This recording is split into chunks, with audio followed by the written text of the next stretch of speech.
So in this lesson, we're going to be talking about the concept of continuous enrollment. So the idea behind continuous enrollment is to keep the parents opted in year after year, rather than the assumption that they're opting out and you have to approach them and ask them every year if they're planning on re-enrolling. If you start the relationship off with your contracts and making it clear from the beginning that you offer, the way your school works is that you're enrolled continuously until the parent opts out, that allows you to have a relationship with the transitions with those parents, being able to focus on just the positive, like talking about them about next year, making these assumptions, because the assumption is actually built in and agreed to at the beginning, allowing you to just completely avoid these kind of negative conversations that force the parents to go through the whole consideration of whether they should stay here or look at other schools. Of course, at any point in time, the parents can decide not to re-enroll, and at any point in time, you can still suggest that the parents need to find another school. But for the parents, and hopefully the majority of your parents that you want to keep enrolled for your whole program, this is a way that just makes that easier and more likely that parents won't be thinking about leaving the school. So with continuous enrollment, the idea is once enrolled, always enrolled. And you can highlight the benefit of this to the parents at the beginning of the relationship when they're going through the admissions process by letting them know about the benefit of having guaranteed placement.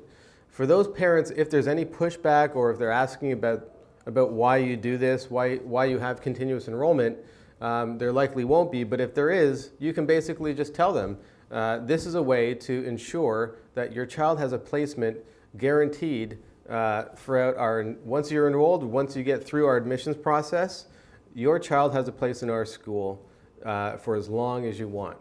And this is something that you can actually go ahead and implement this year, even if you haven't been doing it. So the way you want to do that is, before the end of the year, because you're going to be doing a re-enrollment process anyways, you want to obviously prepare to have this discussion and talk about the benefits and the incentives of having a child having the enrollment change from a yearly cycle to a continuous cycle.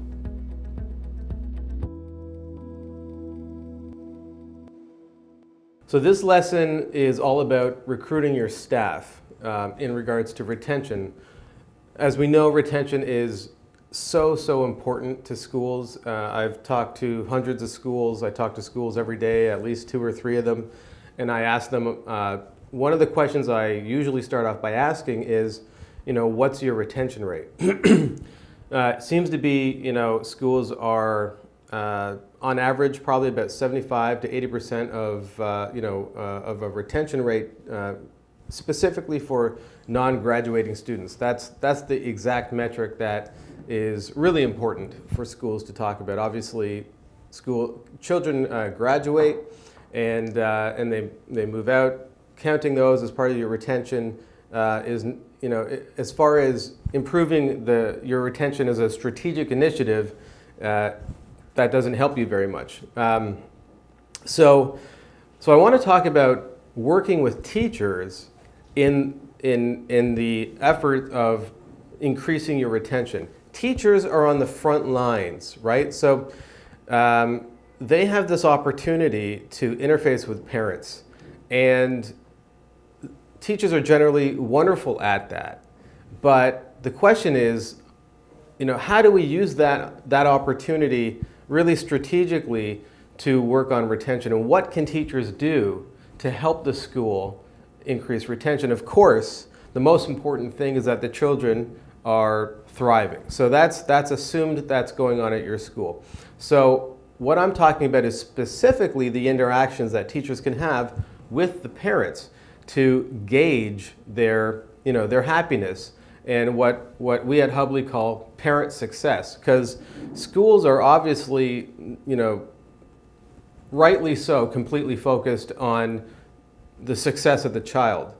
But there needs to be another strategy running in parallel, which is parent success. And we know Montessori schools are very focused on parent education, and there's good reason there. So that's something that we can talk about in another module. But very specifically, trying to approach this topic of parent success and in regards to retention is where teachers, if you have a strategy in place where you are, let's say on a regular basis, whether it's, let's say monthly. Monthly is a pretty good pace to work on something like this. You sit down with your staff, you have a meeting, and either it's in a staff meeting where everyone's together or you work with your staff one-on-one. Obviously, that's up to you. But you want to have the teachers answering the same questions in regards to each parent. And you want to know how likely, let's just say a simple Likert scale between 1 and 10, how likely are these parents to enroll next year, or obviously not move away? If you're running a continuous enrollment, how likely are they to not opt out of our school? So that's something that it's very simple to do, just a simple 1 out of 10 question, but you can also work with the parents work with the teachers and tell them to think about that. So if the teachers understand that they're part of this strategy and this is a regular thing, then you don't have to give them any specific script or what to ask, but at least they'll be thinking about this. They'll be making the connection between how they interact with not just as a teacher with the children, but also with the parents, and they'll be looking for cues. And of course, you can get more advanced with this and bring in consultants to talk about retention and parent success.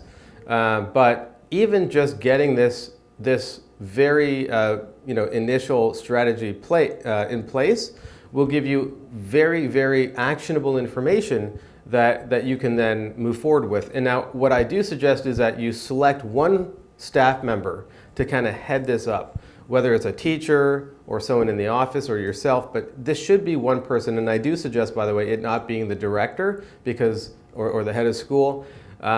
Any school leaders, you have enough on your plate. And of course, retention is on your plate. This is your responsibility. But when you want to take a tactic and put it into action for that retention strategy, what you want to do is delegate it to somebody so that it's just not another thing that you're adding onto your plate. So pick a teacher and make them sort of the head of parent success. So really, the other benefit of selecting one person is that they'll get better and better at it, right? So if somebody's a teacher and obviously teaching is their main focus, but they've got this one new additional small job, they'll be able to get better and better at it. It'll become easier and easier for them to do. And you'll be able to gather information that you can then have those conversations with the parents that seem to be high risk at the right time. And of course, you want to be really using this information ideally before it becomes a problem. But certainly at those transition times from, whether someone's going from lower elementary to upper elementary, whatever it is, you want to make sure that you come prepared for that information. You can think about it. You can let it steep. You can take the information you know about the parents, and if you employ this on a very simple level, you're going to see an increase in your retention rate simply by being aware. It's kind of like one of the best ways to lose weight is just to write down everything you eat, just because you become aware of how much you're eating.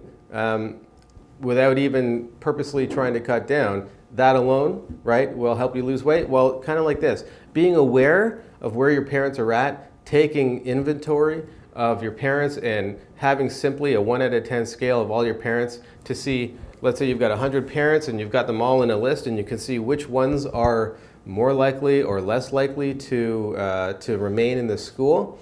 So that gives you the ability to not only know that information, but also to focus on the ones that seem less likely and put your energy there rather than, you know, adding extra energy to everybody.